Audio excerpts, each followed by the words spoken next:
Selamat sore, sedang jemaat Tuhan, Shalom. Sekali lagi Shalom Bapak Ibu. Oleh karena itu mari kita akan memulai ibadah kita pada sore hari ini. Dan kami mengundang seluruh jemaat Tuhan untuk bangkit berdiri bersama-sama.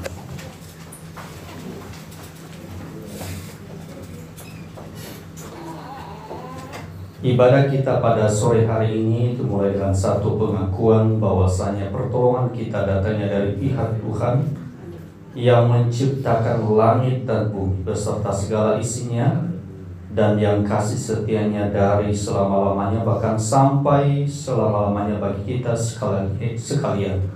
Oleh karena itu turun atas kita sekalian anugerah dan sejahtera dari Allah Bapa, kasih karunia daripada Tuhan kita Yesus Kristus, dan pimpinan dari Allah Roh Kudus, di mana Dia berkenan memimpin ibadah kita dari awal hingga selesainya.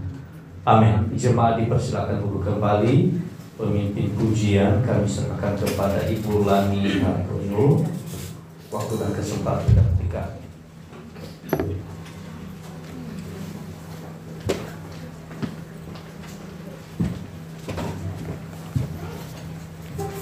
Shalom Bapak Ibu yang terkasih. Shalom. Puji Tuhan ya.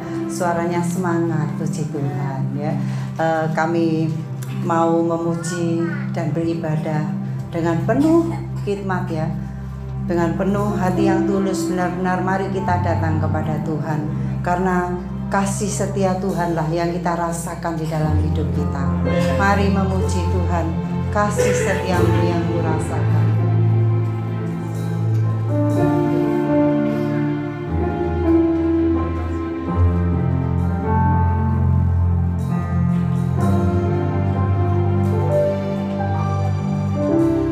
Kasih setiamu yang kurasakan lebih tinggi dari langit biru. Kebaikanmu yang telah kau nyatakan lebih dalam dari lautan. Berkat-Mu yang telah ku terima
siapakah kami ini Tuhan?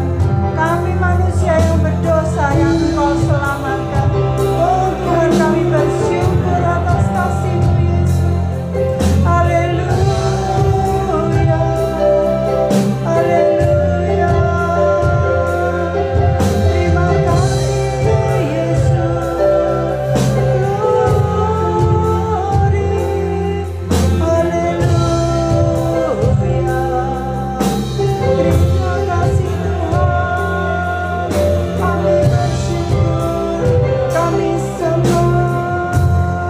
Haleluya, haleluya. Terima kasih Yesus. Haleluya.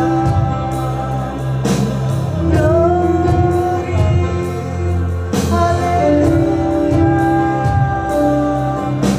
Haleluya. Mari sembah Yesus, rasakan kehadirannya saat sore ini Tuhan.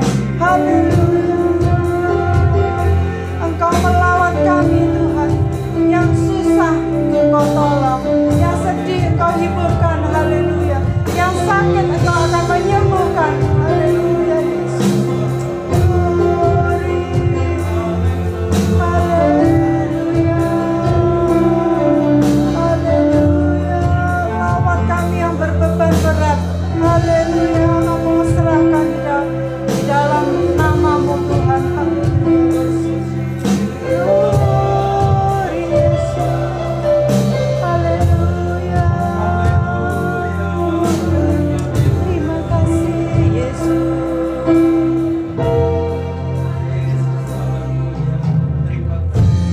Siapakah aku ini Tuhan? Jadi biji matamu. Haleluya. Dengan apakah ku balas Tuhan selain puji dan sembah Kau? Siapakah aku ini Tuhan?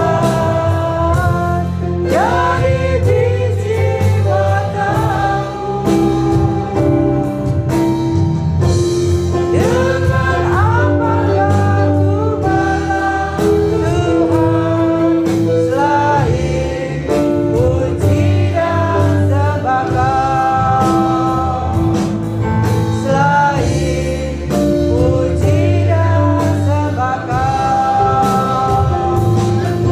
Selain puji dan sembah Kau.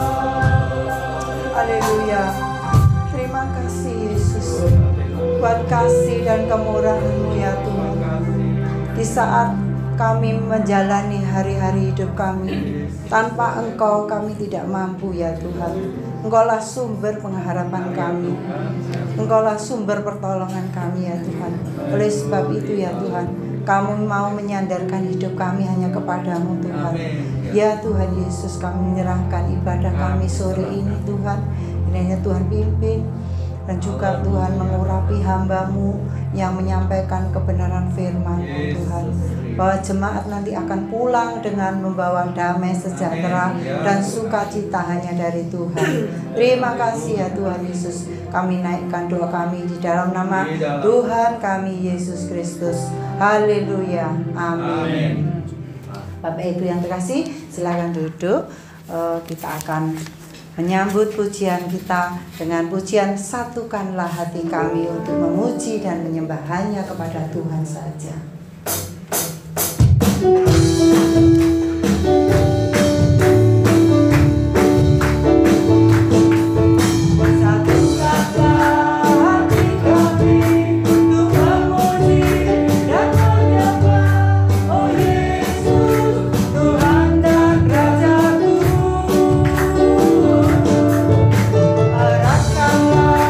Tali kasih di antara kami semua.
sini ya. Kita mau bergandengan tangan satu sama lain. Saya rindu kita bersatu di dalam satu iman di sini ya. Puji Tuhan ya. Kita lanjutkan pujian kita. Tiba saatnya kalau kita berkumpul itu untuk apa? Untuk memuji Tuhan. Haleluya ya.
Saya undang kita bangkit berdiri. Kita akan memujikan Yesus sahabatku.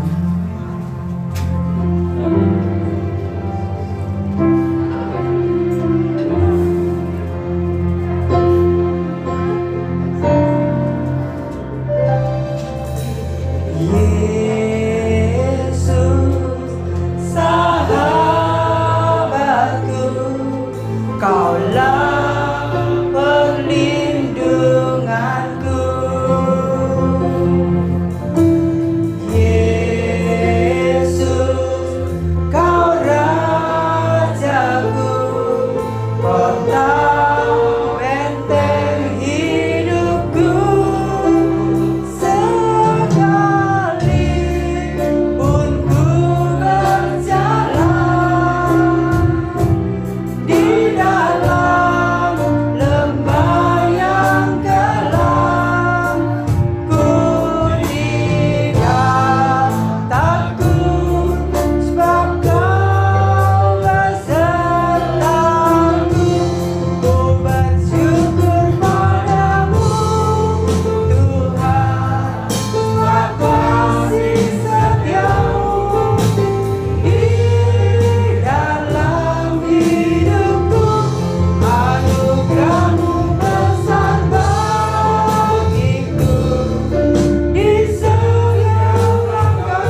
Mari kita berdoa. Bapa kami yang di dalam surga, kami bersyukur kalau pada petang hari ini kami boleh berkumpul, kami boleh bersama-sama memuji nama-Mu, mengagungkan kebesaran-Mu, dan sebentar kami juga ingin mendengarkan firman-Mu. Kiranya Engkau menolong kami Tuhan, agar kami sungguh dapat memetik satu manfaat dari kebenaran firman Tuhan, menjadikan satu pedoman bagi kehidupan kami semua. Berkatilah hamba-Mu yang akan menguraikan firman Tuhan, demikian pula jemaat Tuhan yang akan mendengarkannya, supaya kami semua berada di dalam satu penguasaan Roh Kudus. Amen. Sehingga baik yang berbicara maupun yang mendengar boleh mendapat berkat dari firman Tuhan. Di dalam nama Tuhan Yesus Kristus kami berdoa dan mengucap syukur. Amin. Silakan duduk saudara-saudara. Firman Tuhan pada petang hari ini diambil dari surat Yakobus pasal 4 ayat 1 hingga yang ke-6. Subtema khotbah pada petang hari ini adalah hawa nafsu dan persahabatan dengan dunia. Mari kita melihat Yakobus pasal 4 ayat 1 hingga yang ke-6. Demikian firman Tuhan. Dari manakah datangnya sengketa dan pertengkaran di antara kamu?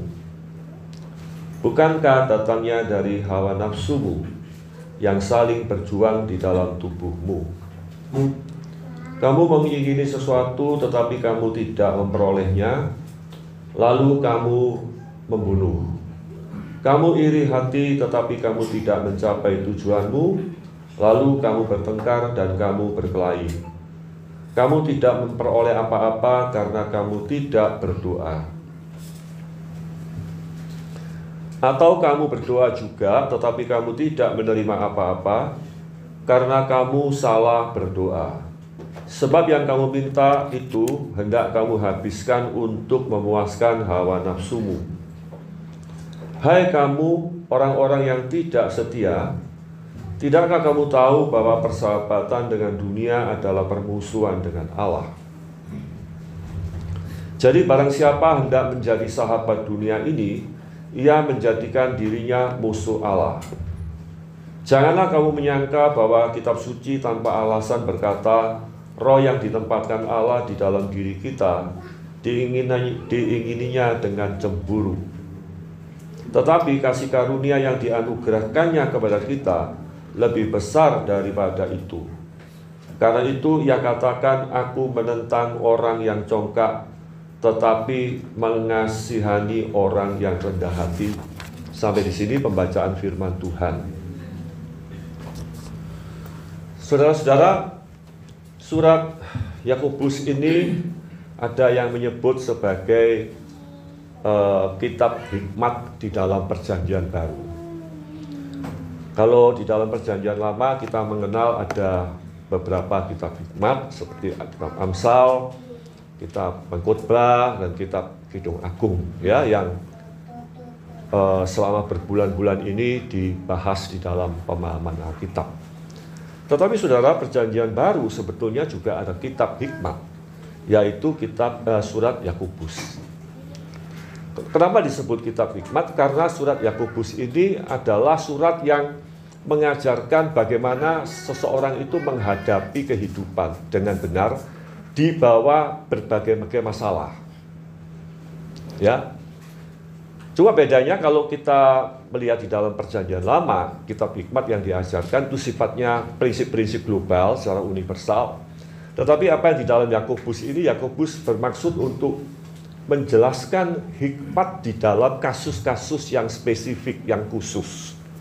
Dan yang kita baca pada petang hari ini, kalau saudara membaca, saudara akan pasti sudah bisa merasakan kira-kira ini bicara apa.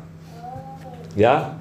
Kalau saudara melihat di dalam ayat 1 sampai dengan ke-6, nampaknya di sini Yakobus itu menyinggung masalah perselisihan atau pertengkaran di dalam komunitas orang-orang percaya.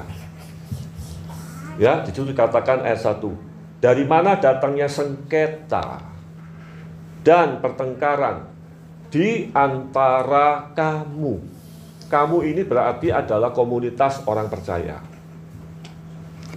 Jadi saudara-saudara, nampaknya pada zaman itu keadaan orang-orang percaya itu tidak baik-baik aja juga ya. Jadi jangan dipikir kalau komunitas orang percaya, orang Kristen itu semuanya manis-manis begitu ya. Wah, baik gitu ya. Tidak pernah bertengkar gitu ya toh. Pokoknya yang indah-indah lah gitu. Namanya juga anak-anak Tuhan. Kayak gitu kan? Tetapi saudara, anggapan itu ternyata tidak sesuai dengan kenyataan. Paling tidak di dalam surat ini kita membaca ada kasus nyata. Jadi di dalam surat Yakobus itu ada kasus-kasus gitu ya, masalah-masalah yang nyata. Jadi ini bukan suatu perumpamaan, bukan suatu pengandaian, tetapi realitas, kenyataan yang ditemui di dalam umat Allah. Bayangkan ya, dalam komunitas umat Allah. Ternyata di situ ada sengketa, ada pertengkaran. Wah, berarti orang-orang Kristen ini tidak imun terhadap perselisihan. Kalau saudara juga ingat surat Korintus yang ditulis oleh Paulus, ya sama. Di dalamnya ada apa? Ada perpecahan, musuhan, grup-grupan begitu ya. Ini grupnya Paulus, grupnya Kefas, grupnya Apolos gitu ya. Saling membanggakan dirinya, grupnya Yesus gitu ya. Lalu mereka juga bertengkar masalah karunia-karunia di Korintus. Jadi saudara-saudara, komunitas Kristen itu ya tidak seperti utopia yang kita bayangkan. Wah, semuanya serba indah. Saya tanya, apakah saudara di dalam jemaat ini tidak pernah merasa ada gesekan juga sesekali? Perbedaan pendapat. Ya, misalkan saja saudara ada selisih pendapat gitu. Oh, kalau pelayanan itu tidak boleh seperti ini. Lalu saudara menginginkan, oh menurut saya seperti ini. Lalu apa? Ya sudah, kalau seperti itu saya tidak usah melayani, saya mundur. Nah, itu sudah perselisihan sebetulnya, ya kan? Sulit untuk bisa menjalin suatu komunikasi. Jadi saudara, surat Yakobus ini memang ditujukan kepada orang-orang Kristen. Jadi bukan pada orang-orang non-Kristen. Orang Kristen yang sudah mengenal kasih Tuhan ternyata masih bisa ribut, bisa bertengkar. Nah, saudara-saudara, pengalaman di sekitar kita menunjukkan itu, bukan? Ada gereja-gereja, ya nggak usah disebut namanya, gerejanya besar. Begitu gembalanya meninggal, rame. Pendeta-pendeta, hamba-hamba Tuhannya, majelis-majelisnya ribut semua. Berebut apa saudara tahu? Berebut kekuasaan. Mau jadi penerus, semua mau jadi penerus. Lalu rame. Dan tingkat perselisihan mereka itu kadang-kadang sampai di luar batas kadang-kadang. Saya pernah mendengar bahwa perselisihan itu sedemikian rupa sampai seorang hamba Tuhan itu sampai dikunci di dalam kamar oleh majelisnya. Pada bisa keluar. Bayangkan seperti itu, saudara. Jadi ini fakta nyata. Bertahun-tahun silam kita juga sudah mendengar dari suatu gereja yang besar juga ada perpecahan rame sampai urusan polisi gara-gara dua kubu berebut posisi di dalam gereja itu. Jadi apa yang ditulis oleh Yakobus itu tidak asing bagi kita hari ini. Ya. Kita ini juga bisa seperti itu. Perbedaan pendapat bisa membuat seseorang kemudian menjadi marah. Bahkan efeknya sudah tidak mau lagi melayani Tuhan. Gara-gara idenya barangkali tidak diterima. Lalu terjadi pertengkaran, ribut, lalu mundur. Saudara, ini nyata. Ya. Nah, Yakobus menjelaskan dari mana datangnya sengketa dan pertengkaran di antara kamu. Sumbernya dari mana? Di sini dikatakan, bukankah datangnya dari hawa nafsumu yang saling berjuang di dalam tubuhmu. Perhatikan ya. Penyebabnya tidak lain adalah hawa nafsumu. Di dalam bahasa asli disebut hedone. Hedone itu adalah nafsu, ingin memuaskan diri. Itu hedone. Jadi dorongan nafsu di dalam diri kita itulah cikal bakalnya timbul pertengkaran. Jadi maksudnya begini, kalau kita berselisih dengan seseorang, kita kan selalu mengatakan begini, saya tidak salah, saya ini benar loh, yang salah itu kamu. Pihak sana juga mengatakan tidak bisa, saya yang benar, kamu yang keliru. Jadi persoalannya pertengkaran itu bukan terletak pada sesungguhnya yang salah itu siapa, bukan begitu sebetulnya. Sebetulnya letak inti permasalahan itu ada di sini masing-masing. Hawa nafsumu, hedone yang ada di dalam diri kita itulah penyebab daripada sengketa. Ya, Paulus mengatakan begini di dalam surat 1 Korintus pasal 6 ayat 7 dan 8. Adanya saja perkara di antara kamu yang seorang terhadap yang lain telah merupakan kekalahan bagimu. Jadi adanya perkara saja itu sudah wujud kekalahan bagi orang-orang percaya. Mengapa kamu tidak lebih suka menderita ketidakadilan?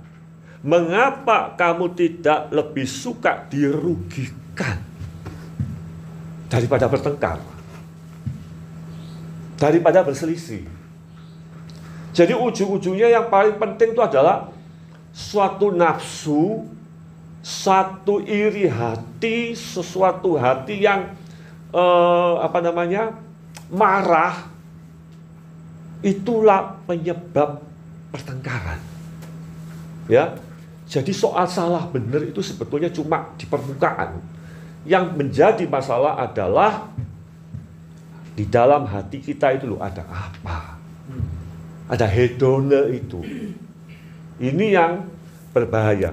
Nah, saudara, dikatakan di ayat 1 yang menarik, di situ dikatakan apa? Hawa nafsumu yang saling berjuang di dalam tubuhmu.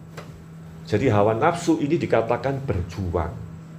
Artinya, saudara, cikal bakal nafsu, dosa di dalam diri kita itu bukan sesuatu yang diam, bukan sesuatu yang statis, tetapi dikatakan berjuang.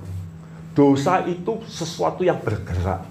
Dosa itu bukan diam. Dosa itu bergerak aktif, menghancurkan kita dari dalam. Makanya dikatakan berjuang, ya, di dalam tubuhmu. Jadi saudara, dosa itu jangan diremehkan.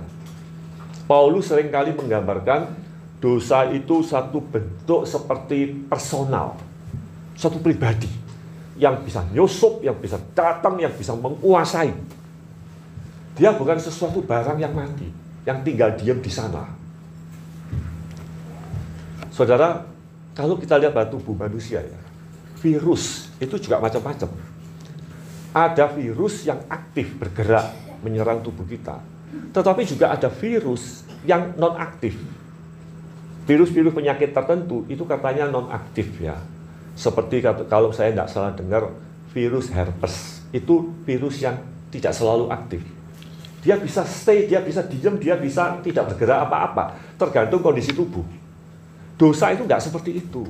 Nah, dosa itu dikatakan terus berjuang di dalam tubuhmu, menggerogoti kita, menggerogoti hati kita. Sehingga saudara, kalau kita itu berhadapan dengan orang lain yang tidak sependapat dengan kita, problemnya itu bukan pada pendapatnya itu sendiri. Problemnya itu adalah nafsu di dalam diri kita yang ingin berontak, ingin bergerak, ingin melakukan sesuatu tindakan yang dianggap benar bagi dia. Itu persoalannya di sana, ya. Nah, saudara-saudara, jadi jangan disepelekan tentang hawa nafsu ini, karena dia bukan barang statis, dia bukan barang yang diam, dia bukan hal yang mati, tetapi yang berjuang, bergumul, bergerak di dalam tubuh kita. Ini sadarilah ya, realitas kekristenan. Anda dan saya rentan juga kalau tidak hati-hati di dalam hal ini. Saudara-saudara, kadang-kadang kita itu bisa berselisih paham dengan orang, tidak sependapat. Tetapi saudara-saudara, seringkali perselisihan itu tidak sebatas perselisihan kecil. Kalau saudara melihat ayat yang kedua, kamu mengingini sesuatu, tetapi kamu tidak memperolehnya. Lalu apa? Lalu kamu membunuh. Wah, saudara bayangkan ini komunitas Kristen ada membunuh-membunuh. Saudara, ini bukan kalimat kata kiasan loh. Ini sungguh-sungguh.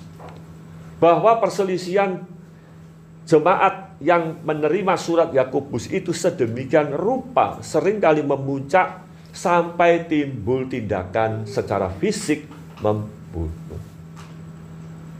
Ya, dikatakan di situ. Kamu iri hati, tetapi kamu tidak mencapai tujuanmu, lalu kamu apa? Bertengkar dan kamu berkelahi.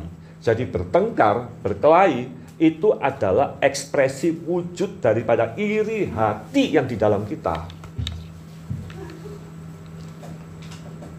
Saudara, iri hati itu sesuatu yang jahat loh. Apa itu iri hati? Iri hati itu kalau saya lihat orang lebih sukses dari saya nggak senang. Saya melihat, saya sebagai WL, mamanya melihat WL lain lebih bagus dari saya nggak senang. Itu iri hati. Saya sebagai pengkhotbah misalkan, melihat pengkhotbah lebih bagus dari saya nggak senang. Itu iri hati. Pokoknya iri hati itu jahat sekali. Karena iri hati itu dia tidak suka orang lain lebih dari diri kita. Ya. Nah, ini biasanya saudara-saudara seringkali terjadi perselisihan yang disebut senior dengan junior, kan seperti itu. Ketika seseorang itu merasa sudah stable, stabil di satu posisi, tiba-tiba datang seorang junior yang punya kapasitas lebih baik. Biasanya yang senior ini timbul rasa tidak puas di dalam dirinya. Itu juga bentuk iri hati. Saudara tahu, pembunuhan manusia pertama disebabkan karena apa? Iri hati. Kain membunuh Habil karena iri hati. Jadi saudara-saudara, iri hati itu sesuatu yang jahat, sesuatu yang mengerikan. Orang yang iri hati, ekspresinya bisa macam-macam. Salah satu apa? Yang paling menakutkan itu timbul fitnah. Ya, timbul fitnah. Nah, ketika kita melihat orang lain lebih bagus daripada kita, langsung otak kita bekerja bagaimana kita membela diri sendiri, kemudian menjelekkan orang lain, bahkan tidak segan-segan menfitnah orang lain. Itu sesuatu yang jahat. Jadi ya, pembunuhan, pertengkaran, perkelahian, itu semua akibat hedone di dalam diri kita. Nah, saudara-saudara, kalau saudara mundur sedikit di dalam pasal 3, itu ada yang disebut dengan hikmat. Saudara bisa membaca pasal 3 ayat 15, 16 dan seterusnya ya, bisa dibaca itu. Di situ dikatakan dibedakan hikmat dari atas, hikmat dari bawah. Hikmat dari bawah itu apa? Iri hati, egois, dari dunia, nafsu manusia, dan setan-setan. Itu hikmat dari bawah, atau disebut hikmat dari dunia. Hikmat dari atas, murni, perdamaian, ramah, penurut, penuh belas kasihan, tidak memihak, dan tidak munafik. Jadi Yakobus membedakan dua macam hikmat ini. Hikmat dari bawah atau hikmat dari atas. Paulus sebetulnya juga melakukan pembedaan yang sama, mirip dengan Yakobus, cuma istilahnya lain. Kalau Paulus menggunakan hikmat dari atas itu sebagai buah roh. Kalau hikmat dari bawah, istilahnya Yakobus, bagi Paulus itu istilahnya adalah kedagingan. Misalnya Galatia 5 ayat 19. Perhatikan, mirip. Perbuatan daging ya telah nyata, percabulan, kecemaran, hawa nafsu, penyembahan berhala, sihir, dan ini penting, perseteruan, perselisihan, iri hati, amarah, kepentingan diri sendiri, percideraan, roh pemecah, kedengkian, dan sebagainya. Artinya masih banyak lagi. Saudara mau tambahkan, boleh ditambahkan kalau tahu ya. Karena dan sebagainya, itu ya. Itu disebut hikmat dari bawah dan hikmat dari atas. Saudara, rupa-rupanya Yakobus itu mau mengatakan bahwa perselisihan itu timbul akibat orang menggunakan hikmat dari bawah atau hikmat duniawi. Saudara mungkin mikir gini, loh, mosok hal-hal yang buruk disebut hikmat? Hikmat itu kan yang bagus-bagus kan? Kenapa dikatakan hikmat di sini? Saudara, ini untuk membedakan saja oleh Yakobus. Jadi begini maksudnya. Ketika orang berhadapan dengan suatu masalah, lalu kemudian dia merasa ada sesuatu yang saya dengan orang lain itu tidak sejalan, misalkan. Tidak pada pendirian yang sama. Lalu kan kita ingin memecahkan masalah itu kan. Bagaimana ya saya mau pecahkan masalah itu? Pakai hikmat. Nah, saudara mau pakai hikmat yang mana? Ketika pakai hikmat dunia, hikmat yang dipakai, yang dia rasa bisa menyelesaikan masalahnya adalah bertengkar dengan orang itu. Benar ya? Marah dengan orang itu, ditegur orang itu, dimarahi, bahkan bila perlu terjadi pertengkaran, perkelahian, dan sebagainya. Dia merasa itulah hikmatnya, itu jalannya begitu. Itu jalannya yang dipilih. Maka disebut itu hikmat. Hikmat untuk menyelesaikan sesuatu problem dengan cara seperti itu. Hikmat dari bawah. Tetapi dikatakan hikmat dari atas itu kontras. Sangat-sangat kontras berbeda. Tidak mementingkan diri sendiri, mencari perdamaian, kasih, mengalah, dan seterusnya. Itu hikmat dari atas. Buah-buah roh. Menurut ajaran Rasul Paulus. Ya. Nah, lalu dikatakan gini. Yakobus mengatakan, tadi kamu tidak memperoleh mengingini, tidak memperoleh, lalu membunuh. Kamu iri, tidak mencapai tujuanmu, kamu bertengkar, kamu berkelahi. Lalu Yakobus mengingatkan, kamu tidak memperoleh apa-apa karena kamu tidak berdoa. Artinya kamu tidak menggunakan hikmat dari atas. Kamu bersandar kepada dirimu sendiri. Kamu terlalu mementingkan apa yang ada di dalam keinginanmu lebih daripada kebersandaranmu kepada Tuhan. Jadi saudara, kita sebetulnya diajar ya melalui kalau saudara suatu hari menemukan ada suatu sedikit perbedaan, pergesekan dengan orang lain ya. Jangan pertama kali kita tuh langsung pikiran kita kamu yang salah. Itu kecenderungan kita selalu begitu. Yang salah selalu orang lain. Jarang orang menuding dirinya sendiri yang salah. Maka saudara-saudara, dengan berdoa itu sebetulnya kita sedang menahan diri. Kita sedang mencoba untuk melihat dari sudut pandang Tuhan. Sebetulnya masalahku ini di mana? Ini yang perlu diselesaikan. Makanya di situ dikatakan, kamu tidak memperoleh apa-apa dari yang kamu inginkan itu karena kamu tidak berdoa. Kamu tidak mencari penyelesaian dari sudut pandang Allah. Kamu mencari penyelesaian dari sudut pandang dunia. Nah, ini yang Yakobus katakan. Ayat yang ketiga, atau kamu berdoa juga. Artinya orang-orang yang iri hati, orang iri hati bisa berdoa gak? Bisa. Ya. Tetapi kamu tidak menerima apa-apa karena kamu salah berdoa. Jadi doa itu bisa salah. Saudara, berdoa itu bisa salah loh. Tidak selalu doa itu benar. bisa salah. Salahnya kenapa? Sebab kamu minta itu hendak kamu habiskan untuk memuaskan hawa nafsumu. Jadi untuk memenuhi tuntutan nafsu. Misalkan contoh di dalam satu konflik di dalam jemaat.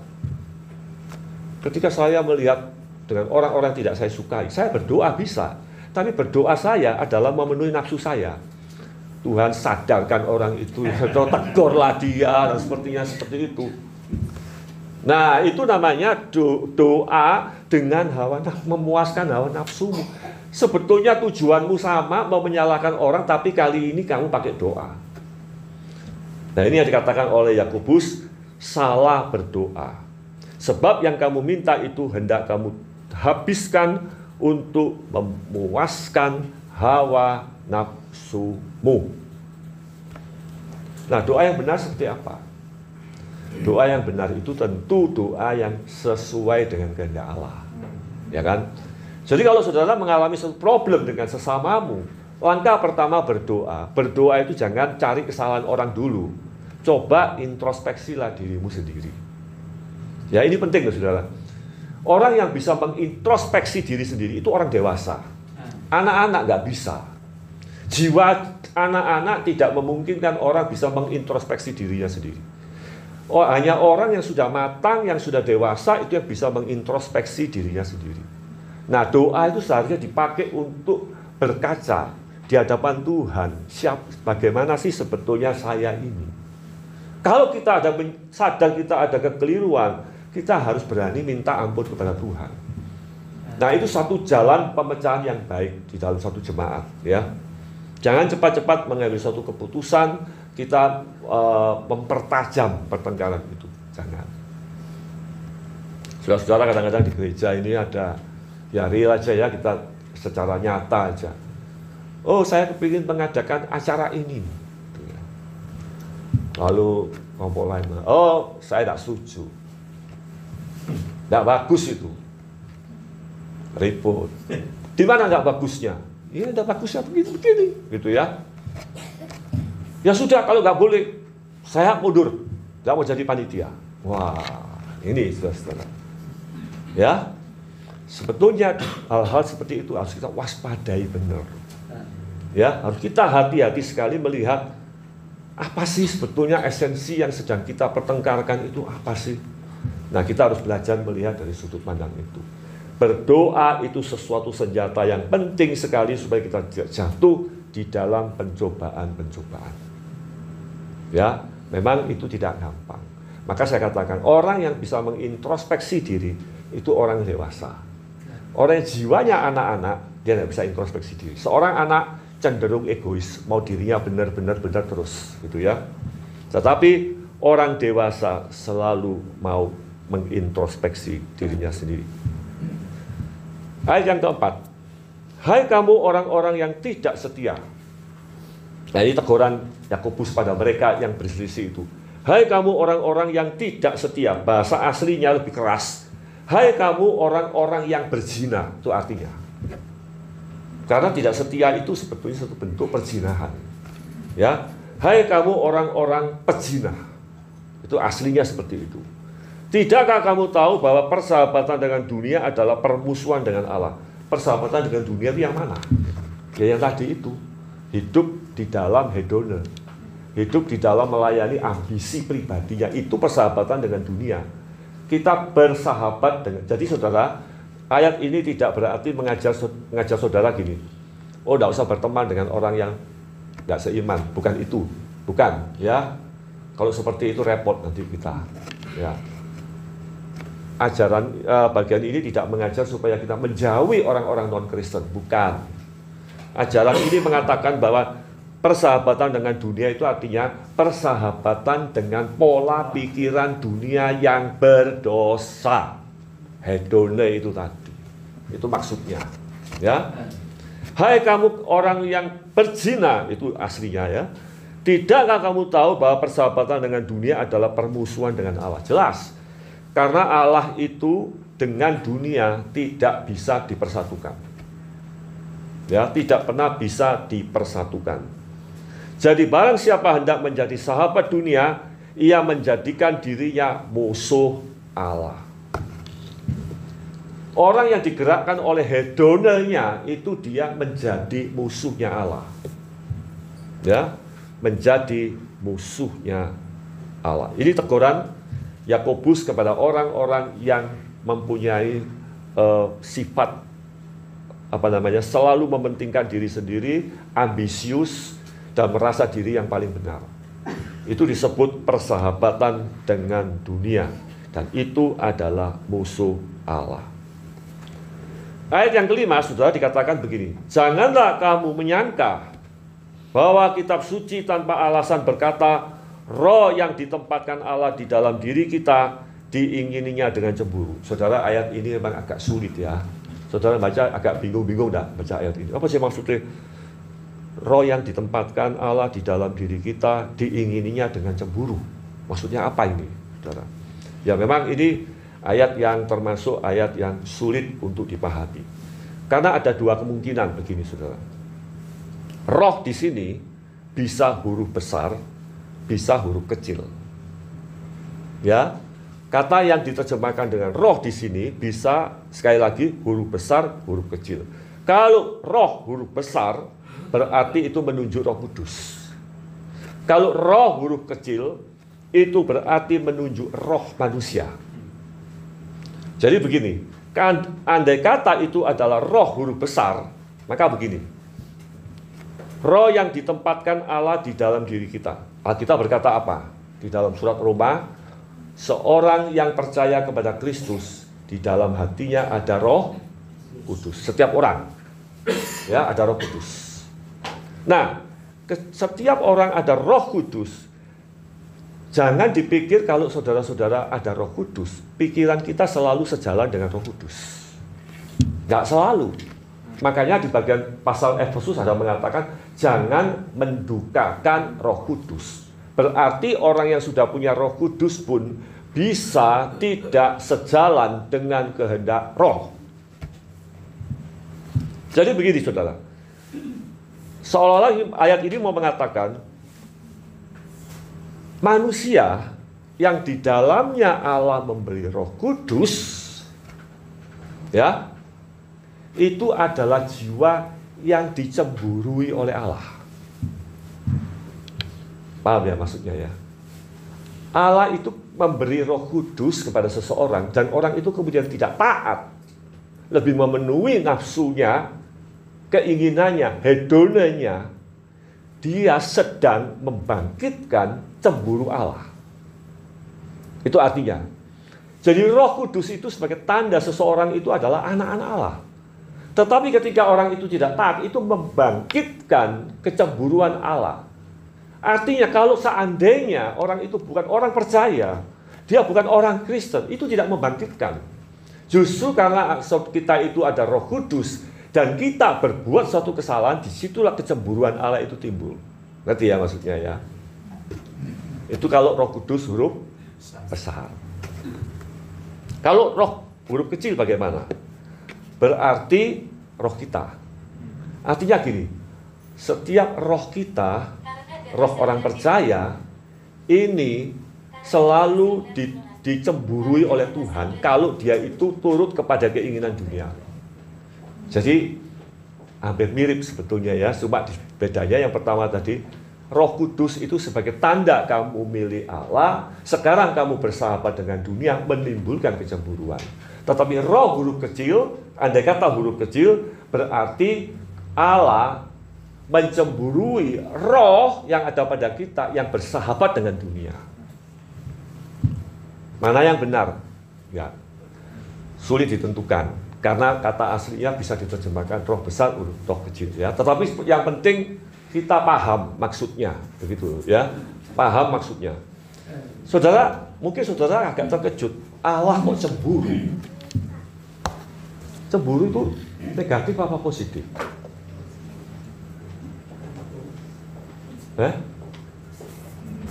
Ayo.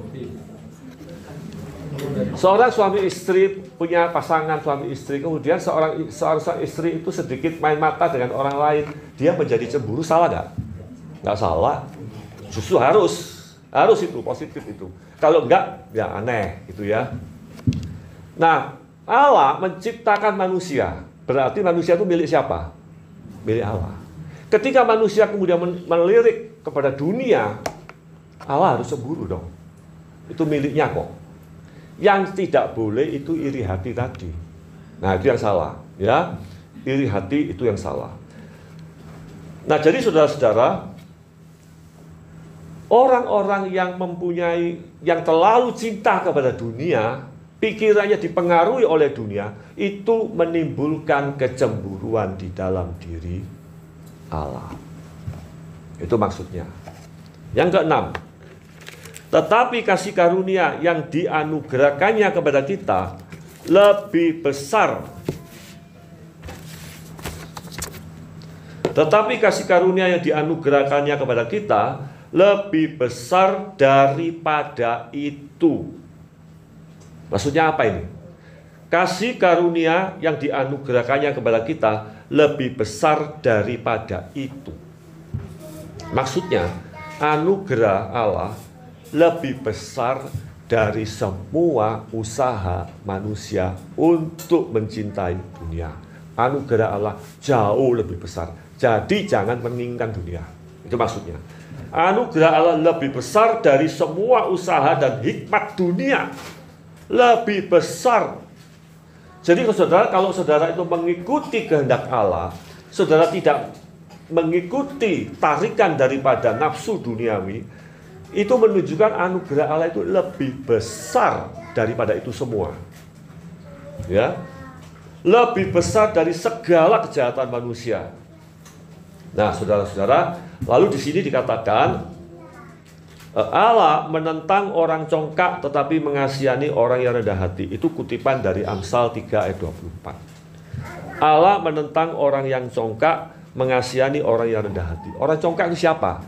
Orang congkak yang dimaksud di sini adalah orang yang lebih mengutamakan hawa nafsunya. Artinya dia lebih bersandar kepada dirinya sendiri. Tetapi orang yang rendah hati adalah orang yang tidak bersandar kepada hedonenya, tetapi bersandar kepada Allah. Ya, dan itu dikatakan Allah menentang orang congkak, tetapi mengasihani orang rendah hati. Saudara, ini yang dikatakan oleh Yakobus. Apa bisa kita pelajari, saudara? Sekali lagi, beberapa poin penting yang saya ingin sekali kita belajar dengan baik-baik adalah komunitas Kristen bukan komunitas yang kebal terhadap perbedaan. Mengapa? Kita ini masih orang berdosa. Kedagingan kita itu masih ada. Sehingga gesekan, pertengkaran di antara sesama orang percaya masih bisa terjadi. Ini peringatannya. Harus diwaspadai, jangan sampai kita terjebak dengan menggunakan hikmat dunia, yaitu hikmat menggunakan nafsu kita, iri hati kita untuk mengatasi masalah. Tetapi biarlah kita bergantung kepada hikmat dari atas. Itulah saudara-saudara dimaksud hawa nafsu dan persahabatan dengan dunia itu mendatangkan suatu kecemburuan dari Allah. Biarlah saudara-saudara kita belajar merenungkan hal ini baik-baik. Mari kita belajar mengasihi saudara-saudara seiman kita, belajar untuk merespon dengan benar perbedaan-perbedaan yang barangkali bisa timbul di antara kita. Mari kita berdoa. Ya Tuhan, kami mengucap syukur pada petang hari ini kami boleh diingatkan satu hal yang penting sekali bagi kehidupan komunitas Kristen. Kami tahu Tuhan bahwa kami ini tidak kebal terhadap berbagai masalah. Segala sesuatu mungkin terjadi. Kami tahu juga setan bekerja seringkali untuk mengganggu, menimbulkan hal-hal yang tidak baik di dalam komunitas orang-orang percaya. Tetapi biarlah apa yang diingatkan oleh Yakobus pada petang hari ini selalu menyadarkan kami semua agar kami belajar untuk tidak taat, tidak tunduk kepada hikmat yang dari bawah, tetapi kami lebih tunduk kepada hikmat yang dari atas. Supaya dengan demikian Tuhan, kami sehari makin sehari boleh menjadi umat Tuhan yang penuh dengan cinta kasih, yang penuh dengan kerelaan untuk saling menerima, saling memaafkan, dan saling mengerti satu dengan yang lain. Roh Kudus kiranya yang menjadi penolong bagi kami semua. Di dalam nama Tuhan Yesus kami berdoa. Amin.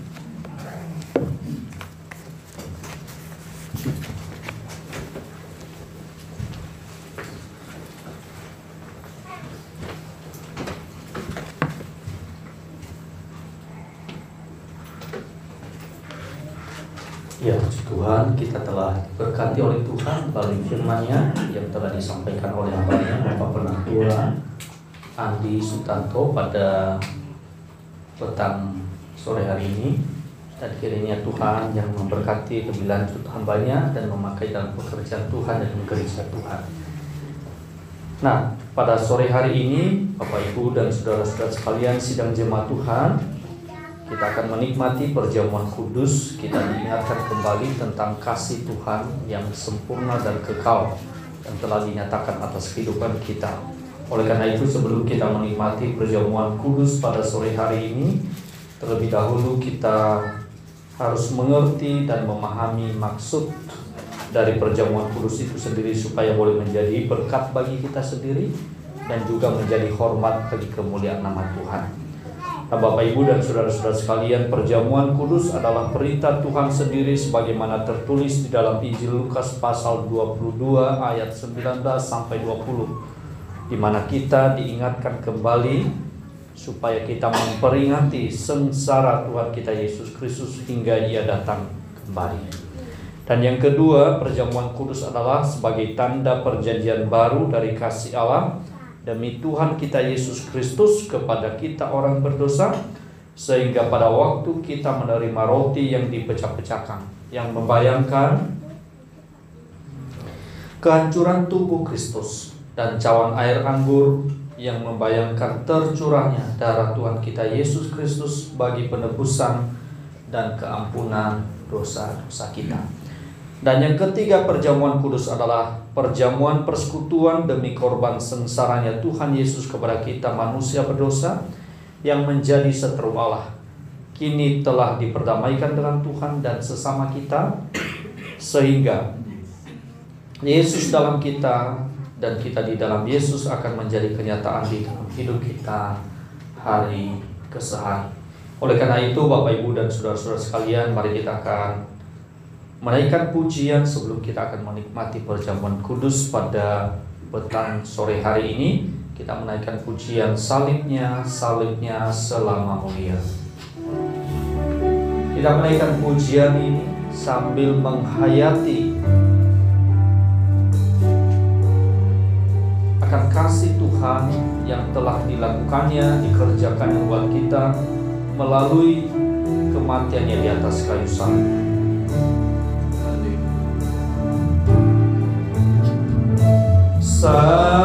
Salibnya, salibnya selama mulia, dosaku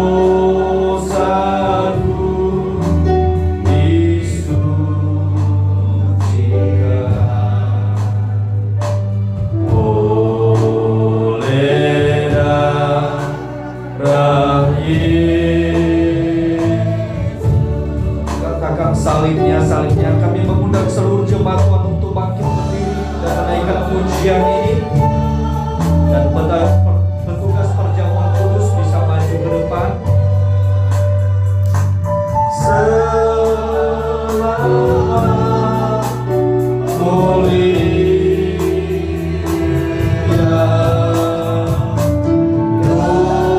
dosaku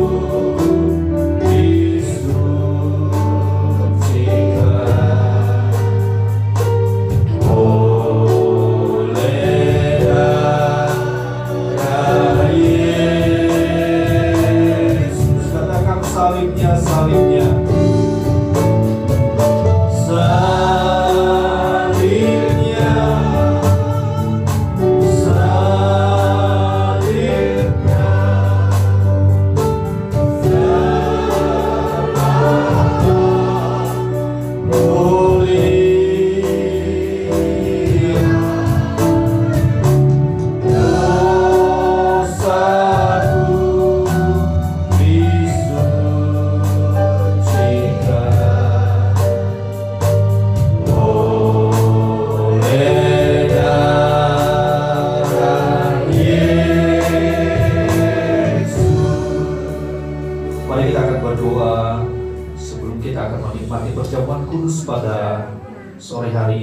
Nanti saya minta Saudara Kristio Witoyo untuk berdoa buat kita sekali.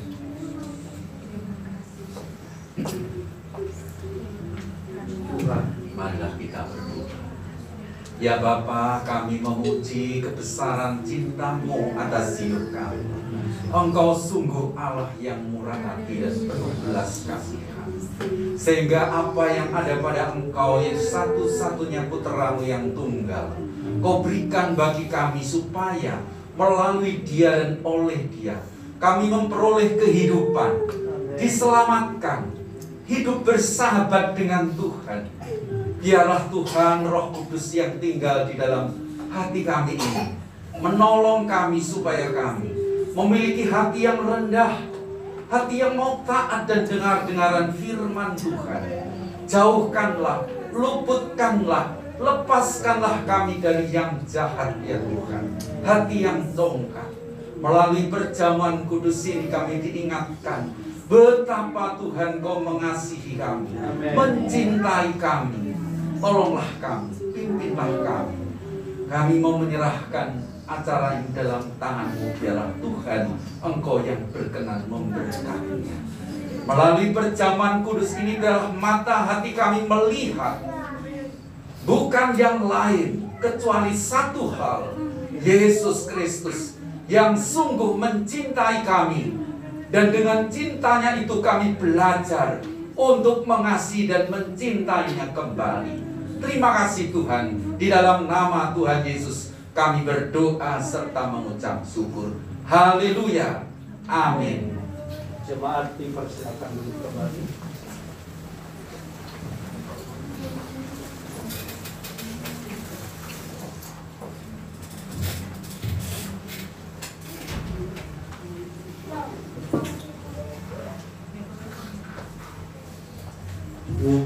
Ini adalah roti yang melambangkan tubuh Tuhan yang terpecah-pecahkan bagi keampunan dosa kita, dan juga cawan air anggur yang melambangkan darah Tuhan yang tercurah bagi keampunan dosa-dosa kita. Terimalah dengan iman dan percaya serta bagikan.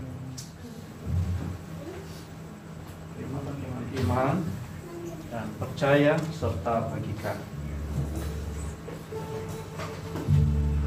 Kita menaikkan pujian salibnya sambil roti perjamuan dan anggur perjamuan dibagikan kepada kita masing-masing.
Jemaat Tuhan sudah dilayani, baik roti maupun cawan air anggur, baik di sisi kanan saya maupun di sisi kiri saya tanpa terlewatkan. Puji Tuhan.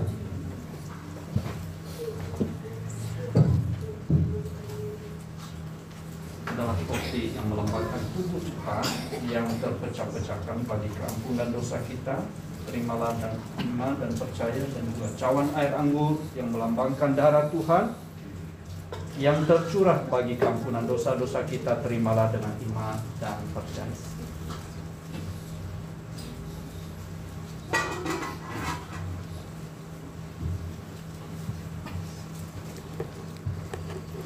meminta sidang jemaat Tuhan untuk bangkit berdiri bersama-sama.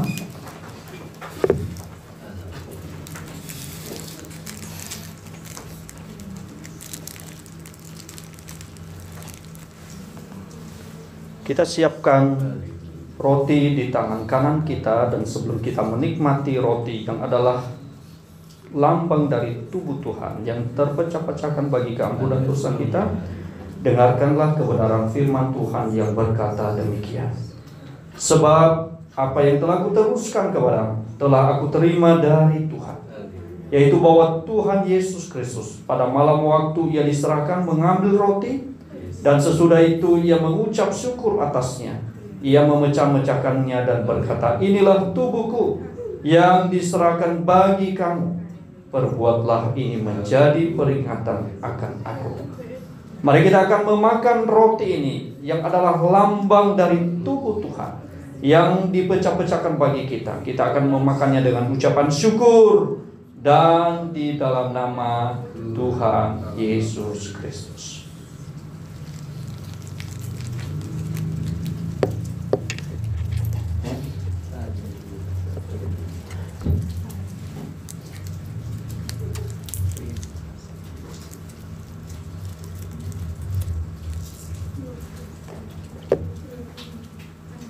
Mari kita juga siapkan cawan air anggur, dan kita akan pegang di tangan kanan kita. Dan sebelum kita akan meminum cawan air anggur ini yang adalah lambang dari darah Tuhan yang tercurah bagi keampunan dosa-dosa kita, dengarkanlah kebenaran firman Tuhan yang berkata demikian. Demikian juga yang mengambil cawan sesudah makan, lalu berkata, cawan ini adalah perjanjian baru yang dimaterialkan oleh darahku. Perbuatlah ini setiap kali kamu meminumnya, menjadi peringatan akan aku. Sebab setiap kali kamu makan roti ini dan minum cawan ini, kamu memberitakan kematian Tuhan sampai ia datang kembali. Mari kita akan meminum cawan air anggur ini yang adalah lambang dari darah Tuhan yang tercurah bagi keampunan dosa-dosa kita. Kita akan meminum dengan ucapan syukur dan di dalam nama Tuhan Yesus Kristus.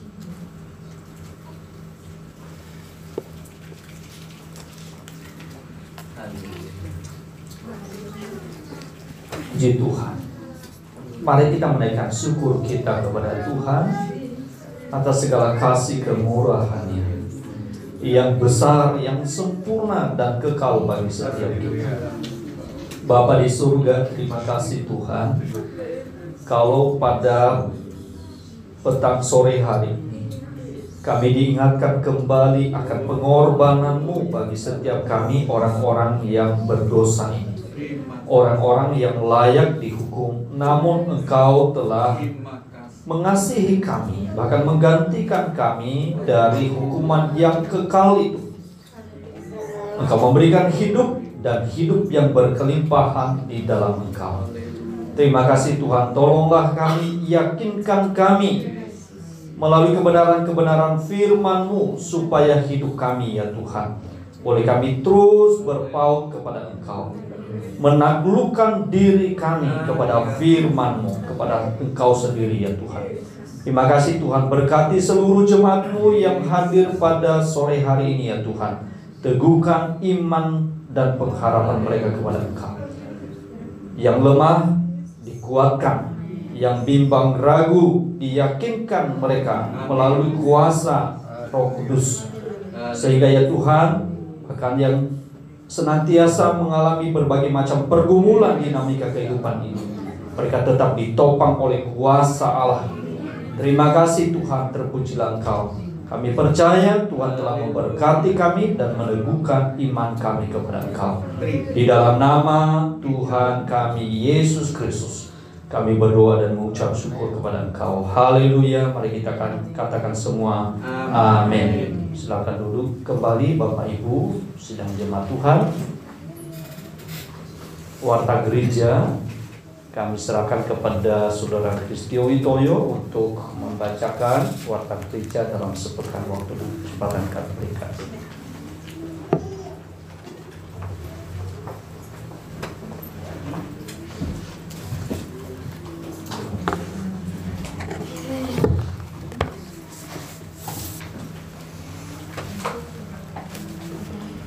Puji Tuhan, saudara-saudara, kita diberkati ya dengan firman Tuhan, dan kita tentunya juga diberkati melalui sakramen perjamuan kudus ini, sebab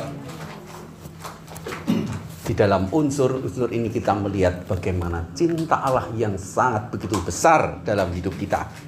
Korban Kristus menyelamatkan kita, kebangkitannya menghidupkan, dan Dia memberikan Roh Kudus-Nya kepada kita. Tadi kita sudah dengarkan bahwa Roh Kudus yang diberikan kepada kita diingininya dengan cemburu.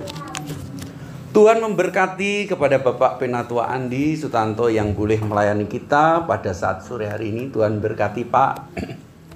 Dan saudara-saudara, kita akan bawa persembahan kita pada malam hari ini. Kita akan nyanyikan satu pujian, yaitu Satukan Hati Kami. Dan nanti kepada Ibu Sunarti Ningsih kami silakan untuk melayani.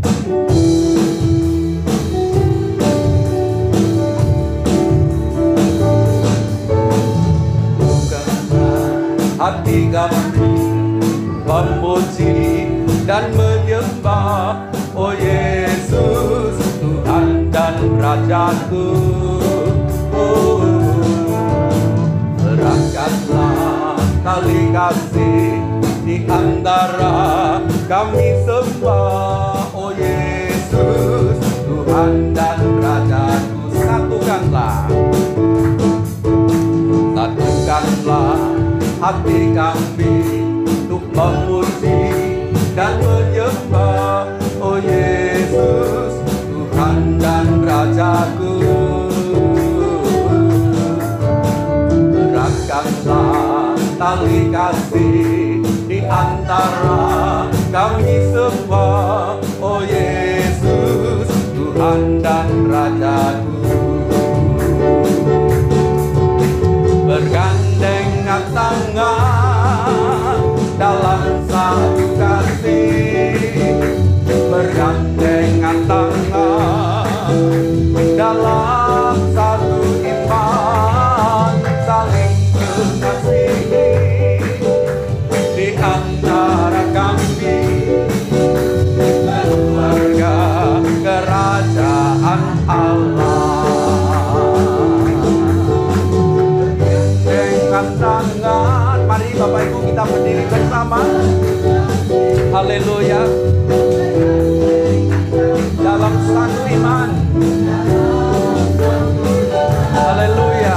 Saling mengasihi di antara kami, keluarga kerajaan Allah. Keluarga kerajaan Allah, keluarga kerajaan Allah. Haleluya.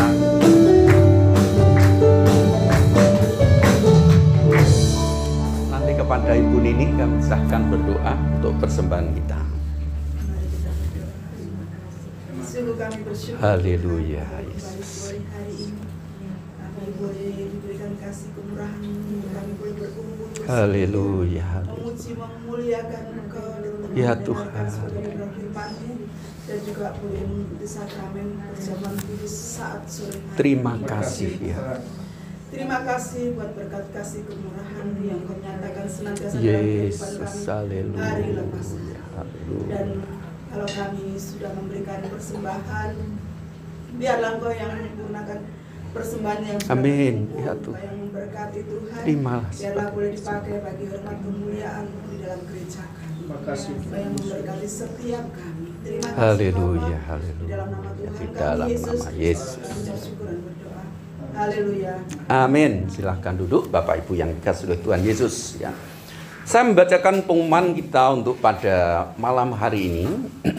Mengundang kembali kepada jemaat Tuhan untuk hadir dalam ibadah minggu depan di tempat ini 17 Juli. Adapun sebagai pembicara atau penyampai firman Tuhan, yaitu Bapak Pendeta Anugrah La'ia, dan pujian dilayani oleh Ibu Paiti. Sementara itu untuk yang di Darmo Harapan pagi dan sore dilayani oleh Pendeta Rian Waruwu, Koblen Tengah Pendeta Timotius Hogiono, Ruko Gateway Pendeta Anugerah Laya, Arjuna Pagi Pendeta Timotius Hogiono, Arjuna Sore Pendeta Juni Christian. Lalu saudara-saudara, pada hari Senin tanggal 12 Juni 2023 ada persekutuan doa TPI Benowo ya. Jadi Bapak Ibu yang rumahnya di sekitaran Benowo dapat beribadah dalam persekutuan TPI Benowo ini di tempat Bapak Sardi, Jalan Kendung Gang 3A, Kapling Sawah nomor 15 dengan pembicara Pendeta Muda Bondo Ikhtiar ya. Lalu hari Selasa tanggal 13 Juni ibadah kaum wanita di Darmo Harapan ya, ibu-ibu yang ingin bersekutu dengan sesama kaum wanita, ibu-ibu dapat datang di Darmo Harapan pada hari Selasa jam 4 sore dengan pembicara yaitu Saudara Yosua Nasution. Lalu selesai kebaktian kaum wanita dilanjutkan dengan pendalaman Alkitab, membahas kitab Kidung Agung pasal 2 ya. Jadi Bapak Ibu yang pengen tahu secara mendalam apa sih arti atau isi pesan firman Tuhan dalam Kidung Agung, ikut hari Selasa. Kalau repot ada YouTube ya, buka itu nanti pukul 17.30. Lalu di siang hari juga ada yaitu pendalaman Alkitab online dengan tema yang sama akan dibahas oleh Pendeta Susi Raspati, dan untuk malamnya yaitu Penatua Lindra Rianto. Lalu di tempat ini besok hari Kamis ya.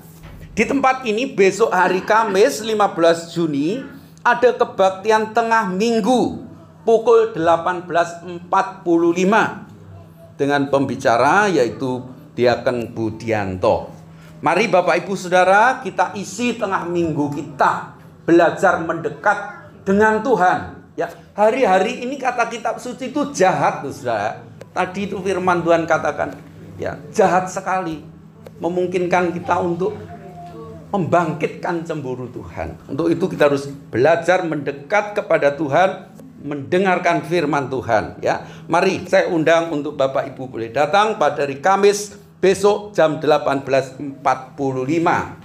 Lalu sekolah Injil liburan, ini bagi anak-anak ya. Nah, ini ada anak-anak kecil, orang tua harus bisa membawa, mengarahkan anak-anaknya mengikuti ya, supaya anak-anak dari sejak dini dapat diperkenalkan kepada ajaran iman atau kepada Tuhan. Sekolah Injil liburan diadakan pada 4-6 Juli tahun 2023 ini di Darmo Harapan. Untuk pendaftaran silahkan hubungi guru-guru sekolah minggu di wilayah masing-masing. Biaya pendaftaran sebesar Rp40.000. Ayo adik kecil duduk ya. Duduk yang manis ya. Ayo duduk. Lalu Bapak Ibu Saudara sekalian, dukung dan doakan untuk setiap renovasi yang ada di gereja kita. Persembahan Bapak Ibu dan Saudara dapat disalurkan baik melalui kantong kolektor atau persembahan pembangunan, melalui amplop bertanda khusus, atau juga dapat melalui rekening bank atas nama gereja kita Isa Al-Masih Surabaya. Tuhan tentu memberkati setiap persembahan Bapak Ibu Saudara sekalian, karena ketika Bapak Ibu bisa mempersembahkan persembahan itu karena Bapak Ibu telah hidup dalam berkat Tuhan. Gereja juga menyampaikan selamat ulang tahun kepada Bapak Ibu Saudara yang berulang tahun sejak hari ini dan sepekan yang akan datang dan juga hari kemarin. Doa kami semoga panjang umur, bahkan melebihi itu kita semua dapat setia dalam iman sampai akhir.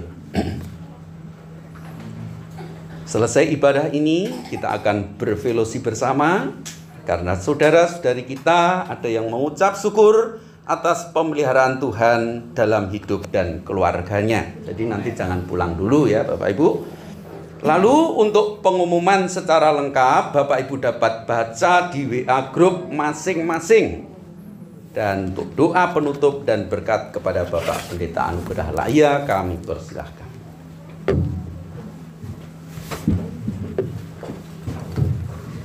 Mari kita akhiri ibadah kita dan kami undang jemaat Tuhan untuk bangkit berdiri bersama-sama, dan mari kita akan berdoa sekali lagi. Bapa di surga, terima kasih Tuhan Kami bersyukur Engkau telah hadir di tengah-tengah ibadah kami, bahkan telah memberkati kami melalui firman-Mu, bahkan pujian, bahkan doa yang telah kami naikkan kepada Tuhan.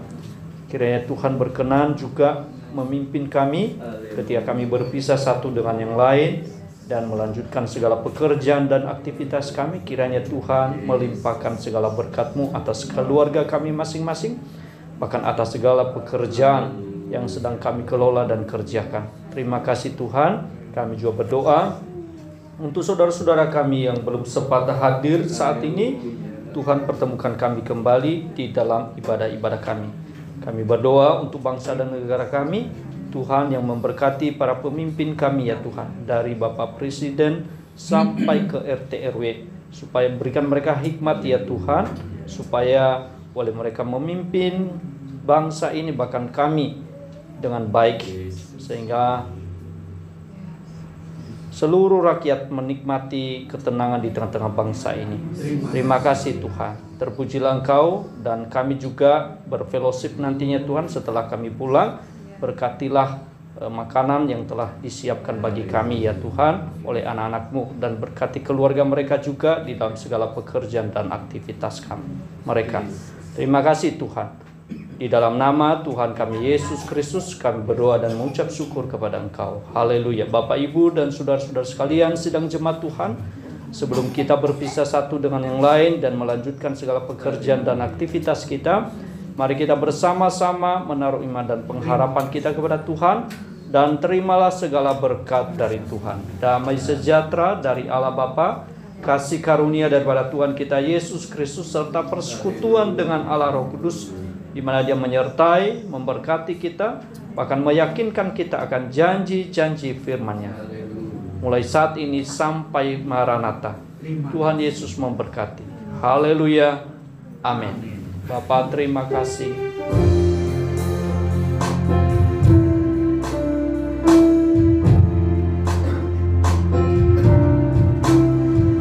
Bapak, terima kasih. Bapa, terima kasih. Bapa di dalam surga, ku berterima kasih. Bapa, terima kasih. Bapa, terima kasih. Bapa di dalam surga, ku berterima kasih.